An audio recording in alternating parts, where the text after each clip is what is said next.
is a drugstore like this still open for business? What busy bank has no customers or money? How can as many as 10 colors be printed on a fabric? What part of the transportation industry is this? Industry on Parade. A brand new look at our America. Produced on film each week by the National Association of Manufacturers.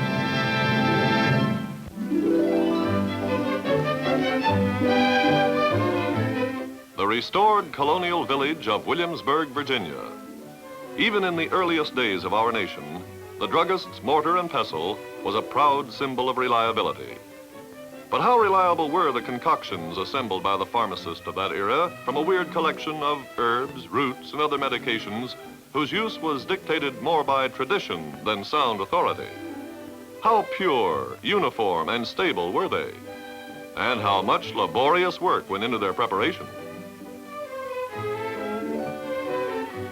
The conscientious apothecary of days gone by did his best to fill the doctor's prescription to the letter. But he had no control over the deterioration of his chemicals, no proper way of blending them, no means for testing their strength.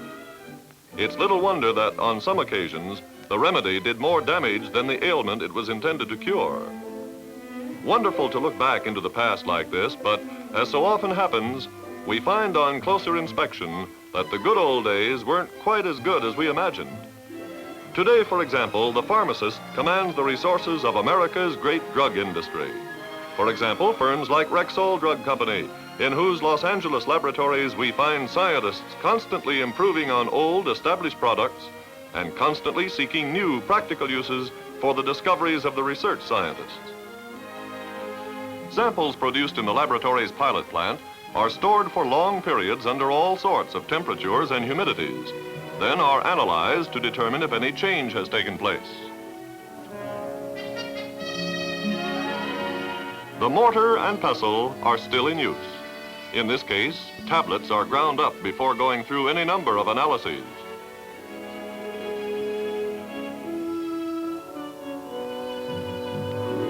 First, the samples are weighed on an analytical balance, scales so sensitive they can tell the weight of an eyelash, or your signature on a piece of paper.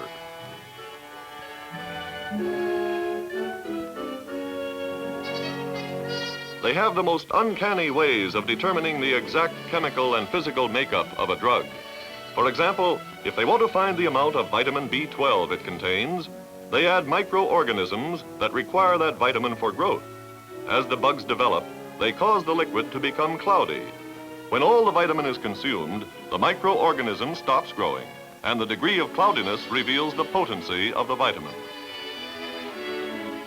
Various elements are known to absorb a precise amount of infrared light rays, so they pass such rays through a sample, and the rays that are not absorbed are recorded on a graph, revealing exactly the nature of the sample.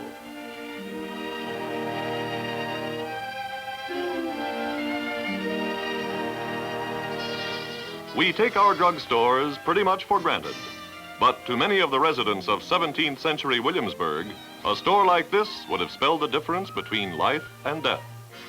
Come to think of it, I guess it spells the same to us.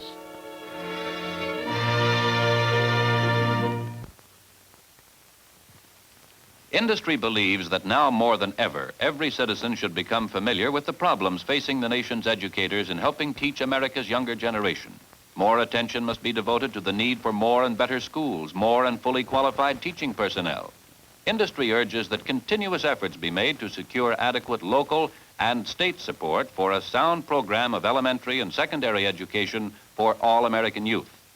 It also believes that every effort should be exerted to make available to higher education the supplementary private financial support essential to meet the needs of our youth.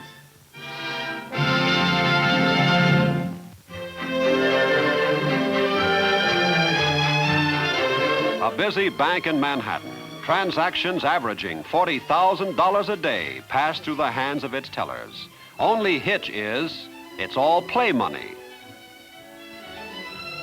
The bank is a training center for employees of the National City Bank of New York.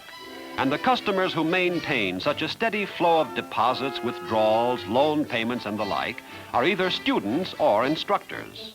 The idea is that real customers shouldn't be made the guinea pigs for the training of new employees or old employees who are moving up to new jobs.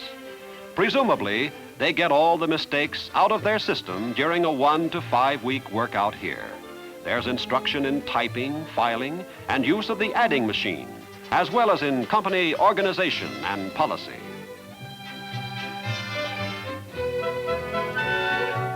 The trainees also are given an introduction to elementary economics, learning how vital a bank's foreign and domestic services are to our complex capitalistic system, which would grind to a halt were there not a smooth flow of money through the arteries of commerce.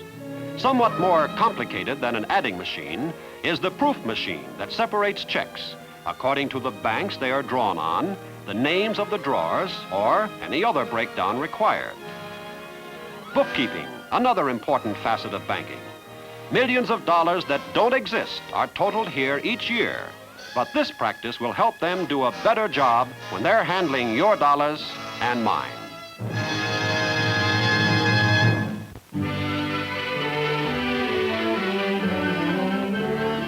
Washington, New Jersey, an old town in which is practiced an art that's even older, silk screen printing of textiles.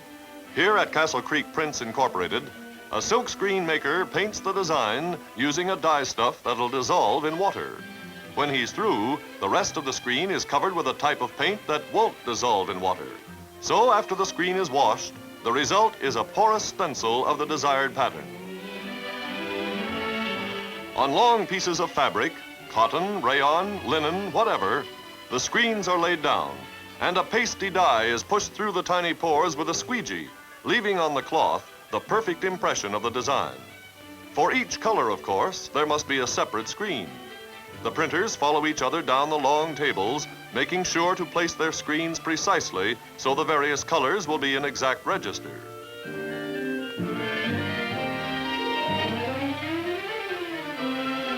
After the material is printed, a crew hangs it in the air over the tables for partial drying, after which, with the colors set, it can be run through a dry box to remove all remaining moisture. By and large, this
more work for everybody than ever before.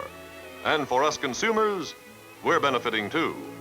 We may not have a maid like this family, but thanks to developments like those we've just seen, we can have just as pretty drapery, napery, and fabrics of all kinds.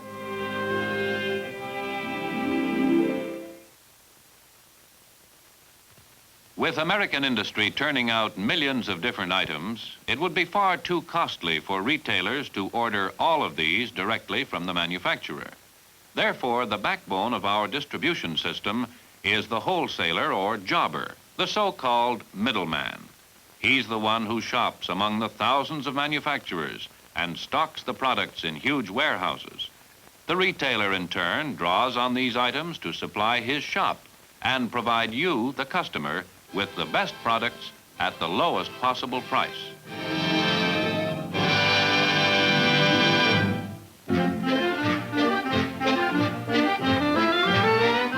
Huntingburg Wagon Works, Huntingburg, Indiana.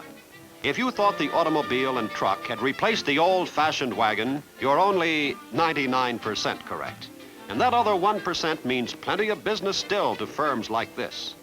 Here they go on buying and aging the finest oak and hickory for whiffle trees, coupling poles, and other wagon parts, whose names to most of us are, at best, something we used to hear our grandfathers talk about. This is an axle in the making.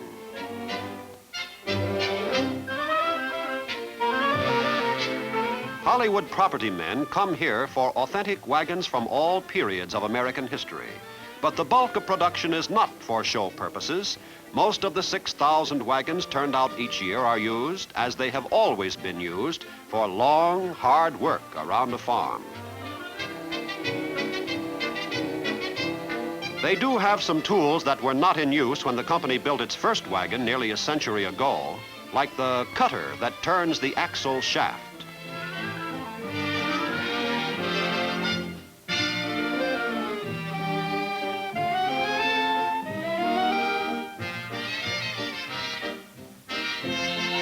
Next comes the operation called setting the skeins on the axle.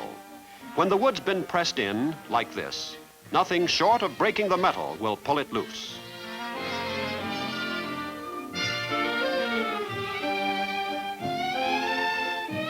Spokes are driven into the hub the same way. Once in place in the metal, the dry wood expands under ordinary humidity, and you've got as tight a bond as you can get.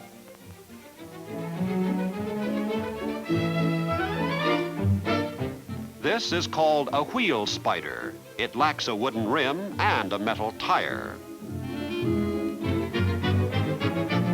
They dress the wheel rim. It comes in two halves. The two halves are hammered and pried onto the spokes.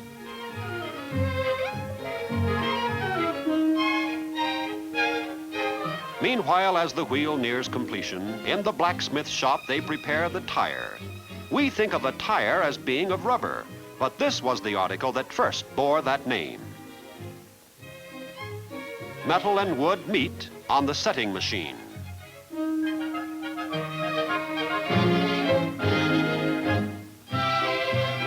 A few operations like painting the stripe on the hub, and the wagon is ready to pull out, and oh, let's not forget, a wagon doesn't pull out, it still has to be pulled. Wagons carried our ancestors through a wilderness and across the plains to open up a whole continent. It's pleasant to know that they still have a place in the scheme of things.